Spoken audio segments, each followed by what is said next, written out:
Enes Kalesi'ni çok önemsiyorum. Enes Kalesi'ne gelinmesini çok önemsiyorum. Bakın Enes neresi? Bugün Türkiye'mizin en ucunda, en batı ucunda. Edirne şehrimizin bir ilçesi. Saros Körfezi'nin kuzeyinde Yunanistan'la aramızda sınır olan Meriç Nehri'nin Ege Denizi'ne döküldüğü noktada.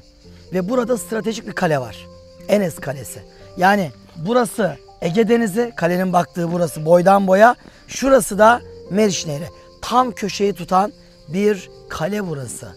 Ve Enes Kalesi zamanında Anadolu Selçuklu hükümdarlarından bir tanesini ağırlamış. İkinci İzzettin Keykavus. Kim ikinci İzzettin Keykavus? Anadolu Selçuklu deyince aklımıza gelen o meşhur 1. Alaaddin Keykubat'ın torunu. Alaaddin Keykubat'ı hepimiz biliyoruz değil mi? Konya Alaaddin Camisi'ni yaptıran Niğde Alaaddin, Malatya Alaaddin Külliyesi, Antalya Yivli Minareli Cami, bunların hepsini yaptıran o meşhur Alaaddin Keykubat. Alaaddin Keykubat'ın abisi İzzettin Keykavus var. O 1. İzzettin Keykavus. Benim size hikayesini anlatacağım 2. İzzettin Keykavus. Sakın unutmayın. Alaaddin Keykubat'ın abisi 1. İzzettin Keykavus. Şimdi konuşacağımız 2. İzzettin Keykavus.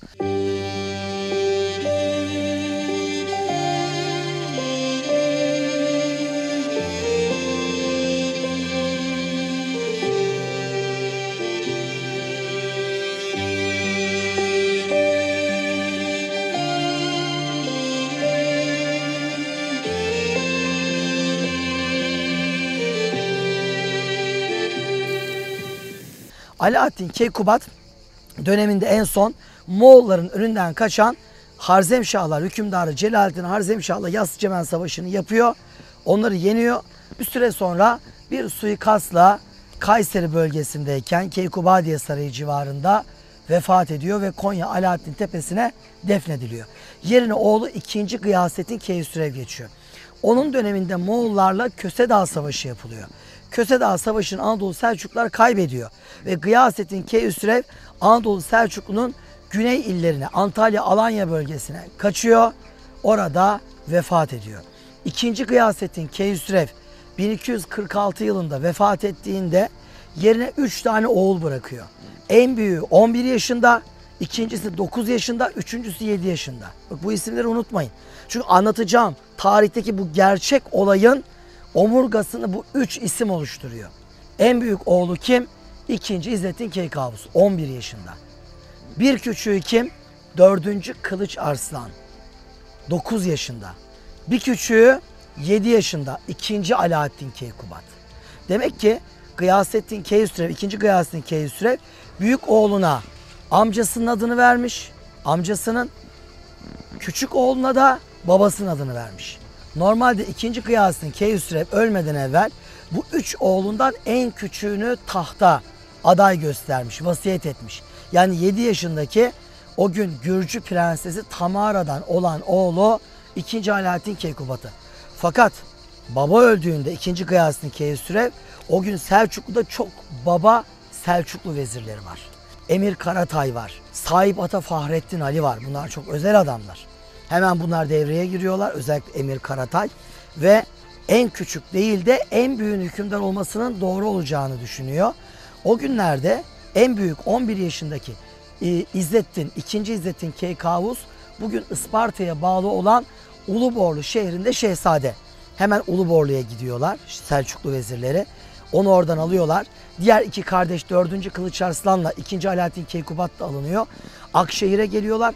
Akşehir'in Altuntaş köyünde, köyün ortasında manzara şu. Bir taht konuluyor.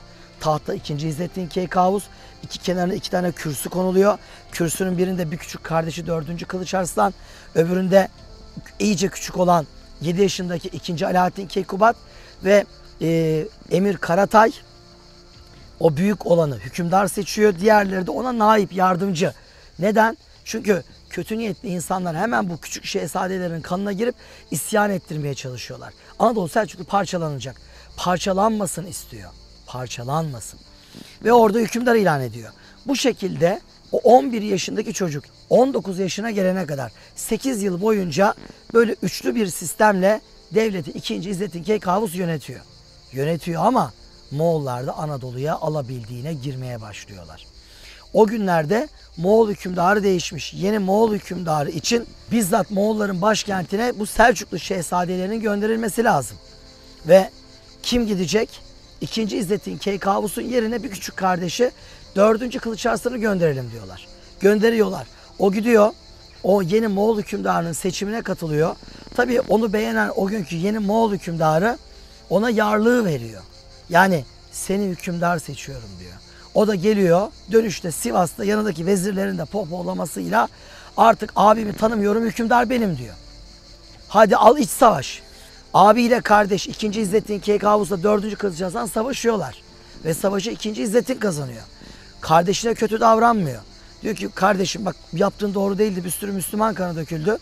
Onu alıyor kendi şehzadelik şehri Uluborlu'ya götürüp Uluborlu'ya kalesine kapatıyor. Yani hapsetmiyor. Sen burada yönet ama hükümdar benim diyor. Bir süre böyle geçiyor. Bir süre sonra kötü niyetliler durmuyor.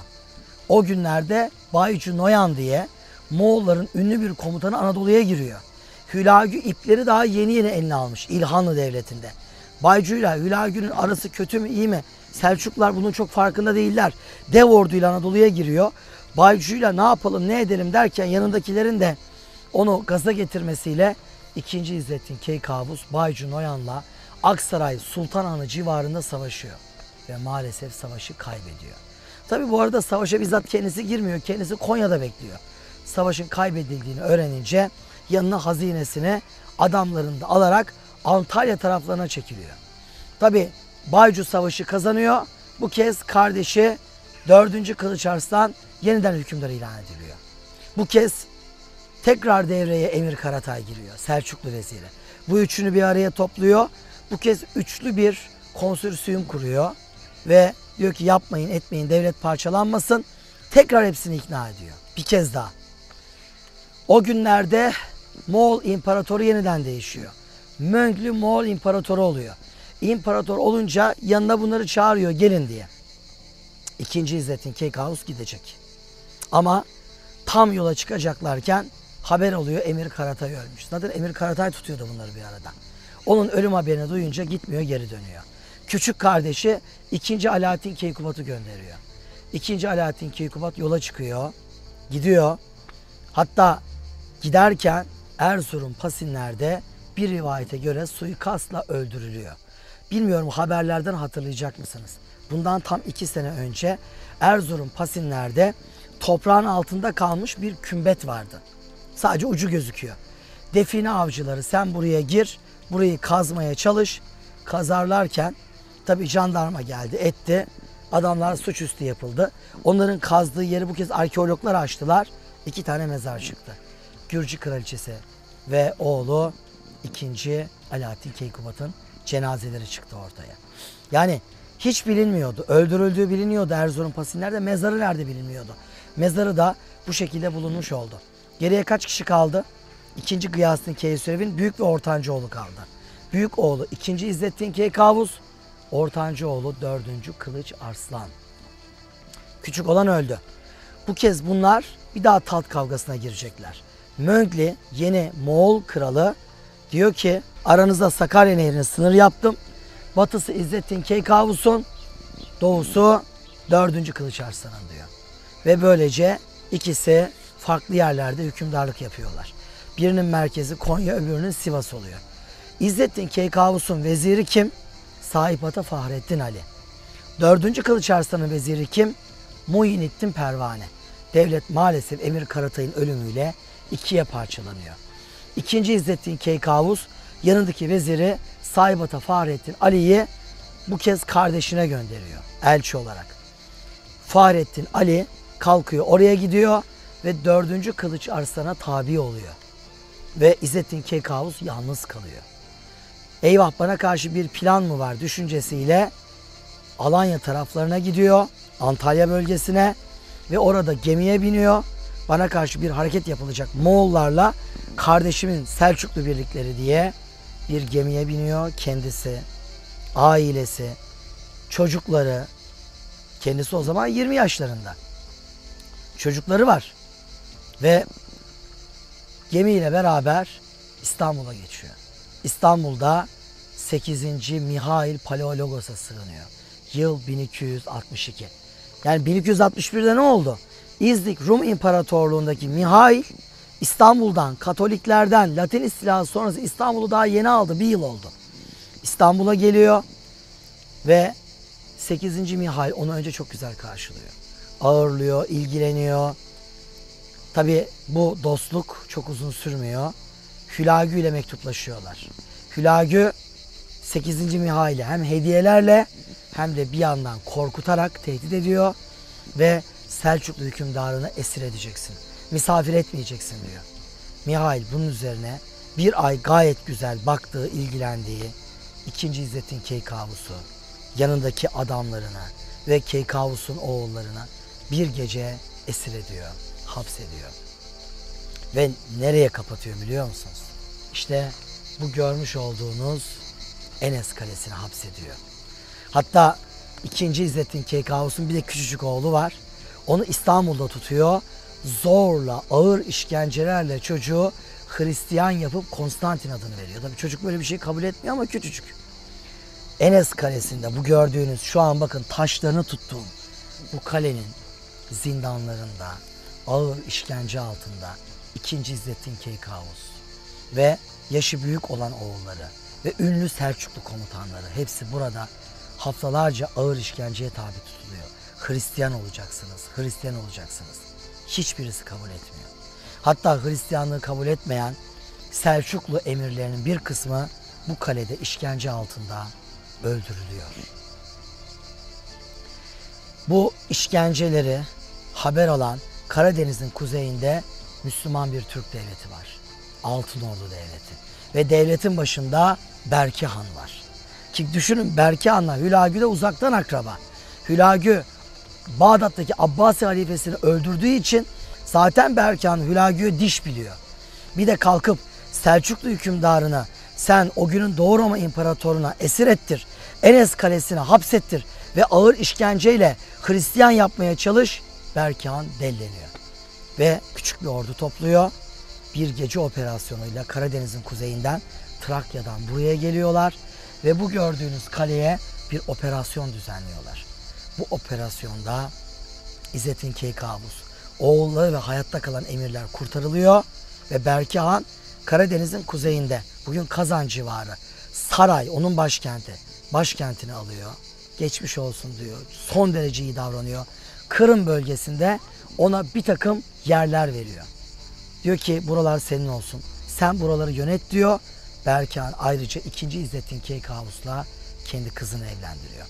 Ben Berki Han'ı çok seviyorum. Berki Han'ın bir gün mezarına gidip mezarının başında uzunca dua etmeyi çok istiyorum. Mezarı kayıp biliyor musunuz? Başkenti olan Saray şehri yok edilmiş. Bugün izi bile net belli değil hala. Önce başkent bulunacak, sonra Berki Han'ın mezarı.